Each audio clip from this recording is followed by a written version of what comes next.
নমস্কার, আশা করি সবাই ভীষণ ভালো আছো। স্বাদে আহ্লাদে একসাথে আরেকটি নতুন ব্লগে তোমাদের অনেক অনেক স্বাগত।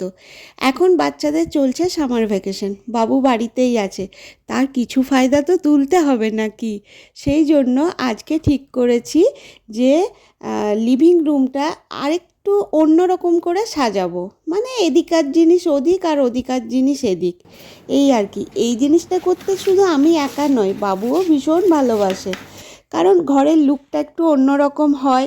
এই তো ফ্ল্যাট বাড়ি, বুঝতেই পারছো, এইটুকু তো জায়গা, তার মধ্যে একটু যদি চেঞ্জেস আসে তাহলে সেটা বেশ ভালো লাগে, অন্তত আমাদের তো খুবই ভালো লাগে। আর এ ব্যাপারে উদয়ন আমাকে একটুকুও হেল্প করে না, হেল্প করে বাবু।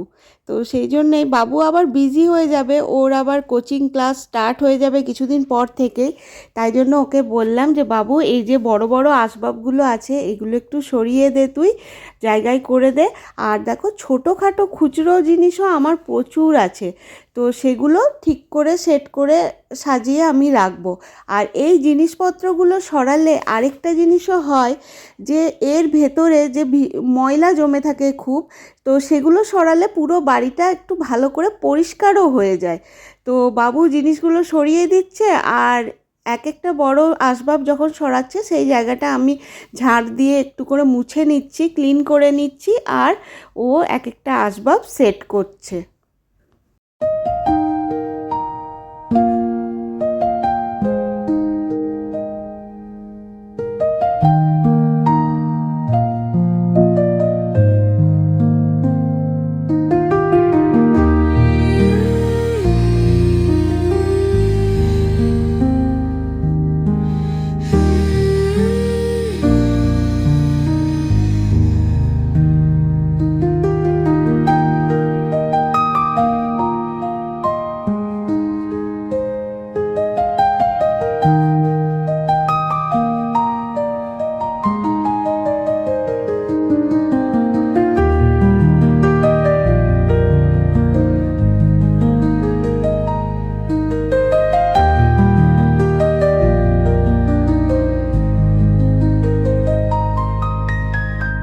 টেবিলটা এরম থাকলেও তো হয়, অসুবিধা নাই তো কিছু।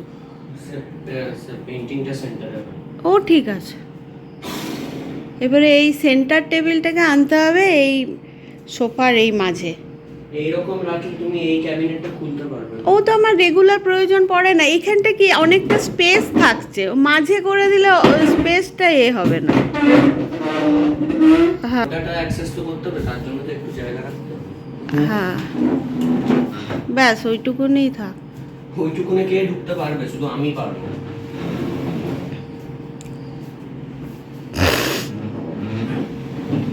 এতটা থাক। হুম, আর এই যে ডেকোরেশনগুলো সেন্টারে করবো, ওগুলো তুমি করে নেবে। ইয়েটা করে দে, তারপর আমি ওই জিনিসপত্রগুলো সব গুছিয়ে নেবো আস্তে। টাইলটা ওপর নিচে ছিল, আর তো কিছু নেই না, এখানে ডেকোরেশন একটা আছে, আরেকটা ওটাও করে নিও। হ্যাঁ এগুলো করে নেবো, ছোটো ছোটোগুলো আমি করে নেবো। আর এই চেয়ারটা কোথায় রাখবে? কোন চেয়ারটা? চেয়ারটা এই যে এইখানে। না ওখানে না, এরকমই না এইখানটা রাখবো, না, না, এইখানটা হলে খালি লাগছে। ঠিক আছে, এখানে একটু ফাঁকা থাক, আসতে যেতে যাতে পায়ে না লাগে সব। টিভি দেখার জন্য তো এই সোফাটার থেকে সুন্দরই দেখা হবে, আর টিভি কে দেখে, আমাদের দেখাই হয় না, তাও দেখলেও এইখান থেকে সুন্দর হবে, আর ওটা ওখানেই থাক। এইটাই কি দেখ, এইখান থেকে এইটা একটু জায়গাটা একটু হচ্ছে। কি হয়েছে আবার? ওইটা রাখ, ওখানে রাখ। শোনো,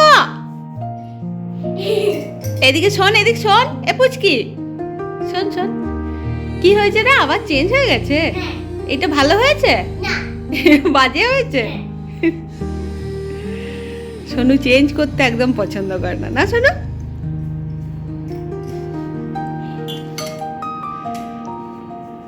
চামচ নিয়ে তুই কি করবি পুচকে?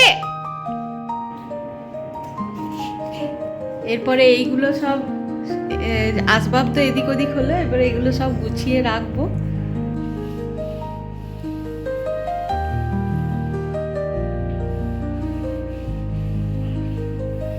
আজ মাম্মা ঘর পরিষ্কার করছে। এই বড় আসবাবগুলো সরানোর পিছনে আরেকটা কারণ হলো, কদিন ধরে দেখছি কতগুলো ছোট ছোট টিকটিকি ঘরে এদিক ওদিক ঘোরাফেরা করছে, তাই ভাবলাম একটু ভালো করে পরিষ্কার করাটাও দরকার। তো সেই জন্য বড় আসবাবগুলো সরালাম, তো দেখছি ভেতরে প্রচুর নোংরা জমে রয়েছে, ঝুল, তারপর প্রচুর জন্মদিন গেল না, তার যত বেলুন, ফাটা বেলুনের টুকরো টুকরো এসব মানে অনেক নোংরা পড়েছিল। ইতিমধ্যে দেখলাম যে জামা কাপড়গুলো মিলেছিলাম সেগুলো সব শুকিয়ে গেছে, তাই ওগুলো তুলে নিলাম। আর অনেক খাটনি হলো, একটু জল খেয়ে নিই, বাচ্চাগুলোকে একটু জল দিই। আর এই যে দেখো আজকের জামা কাপড় কাচাও আমার হয়ে গেছে। আমাদের বাইরে মিলতে হয় না, বাড়ির মধ্যে এই জানলাটা আছে, এখানেই মিলে দিলাম সব, এখানেই শুকিয়ে যাবে। যা রোদ্দুরের তেজ এখন, সব কাজ করতে করতে অনেকটা সময় চলে গিয়েছিল। দুপুরবেলা আমি শুধু সব পরিষ্কার করে নিয়েছিলাম ভালো করে, তারপর চট করে এগ বিরিয়ানি রান্না করে রায়তা নিয়ে খেয়ে নিয়েছিলাম। আর এখন সন্ধেবেলা, বিকেলবেলা আবার উঠে এই ছোটোখাটো জিনিসগুলো দিয়ে সব পুরো ঘরটা ডেকোরেট করলাম। আর এখন লিভিং রুমটা দেখো কেমন লাগছে দেখতে, আমার তো মনে হচ্ছে একটু ভালোই লাগছে, কারণ একটু চেঞ্জ হয়েছে, একটু খোলা জায়গা হয়েছে, তো ভালো লাগছে। তোমাদের কেমন লাগছে অবশ্যই জানিও।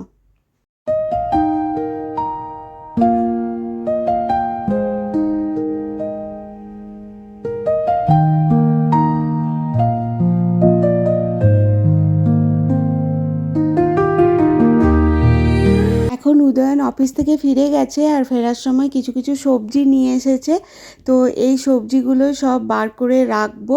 দেখো পটলগুলো বেশ সুন্দর পেয়েছে, বেশ বড় বড় লম্বা লম্বা, এরকম পটল খেতে ভীষণ ভালো লাগে আমার। আর পেঁয়াজগুলো আমি একেবারেই ছাল টাল ছুলেই রাখলাম, রসুনেরও তাই, ওগুলো ফ্রিজে রেখে দেবো, তাহলে রান্না করতে না খুব সুবিধে হয়ে যায়। আর অনেক দিন ধরে এখানে মুড়ি পাওয়া যাচ্ছিল না, অবশেষে মুড়িও পাওয়া গেছে। আর এই যে দেখো ফুলকপির টুকরোগুলো কেটে রাখলাম।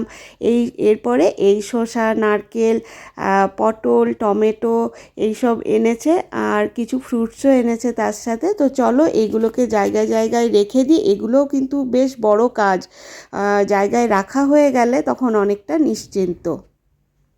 এদিকে আমি চাও বসিয়েছি, তারপর চা দেবো উদয়নকে, আমিও একটু চা খেয়ে নেব। এই দেখো সমস্ত জিনিস রাখা হয়ে গেছে, এখন আমাদের চাও খাওয়া হয়ে গেছে। আমি চলে এসেছি কিচেনে, আজকে রান্না করব পনির। পনির খেতে বাবু ভীষণ পছন্দ করে, আর ও আজ আমাকে এতটা হেল্প করে দিয়েছে ওর পছন্দ মতো, তাই পনিরই রান্না করছি। তবে এই গরমের মধ্যে খুব একটা রিচ করে করব না, পাতলা করেই করব। সেদ্ধ আলু আছে, আর এই যে দেখো আমার রান্না হয়ে গেছে। তবে পনির যেহেতু ওরা পছন্দ করে, যেমনই করি ওদের ভালোই লাগে। স্যালাডও রেডি করে নিয়েছি, এখন ঝটপট রুটি করে নেব।